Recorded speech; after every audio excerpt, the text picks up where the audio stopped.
Hi everyone, in this tutorial I'll show you how to upload files to a shared Google Drive folder. Mastering this skill is essential for teamwork, document sharing, and keeping your files organized.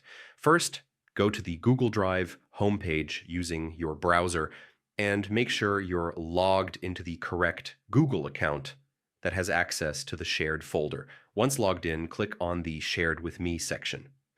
This is where you'll find all the folders and files shared by others, making collaboration easy. Next, locate and open the specific shared folder where you want to upload your files. Click the New button in the top left corner. From the drop-down menu, select File Upload.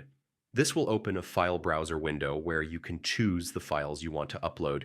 After selecting your files, confirm the selection, and the upload will begin automatically. Once completed, the files will be accessible to all collaborators in that folder.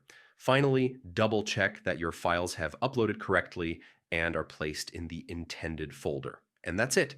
You've successfully uploaded files to a shared Google Drive folder, making teamwork and file sharing much easier. Thanks for watching and enjoy better collaboration with Google Drive.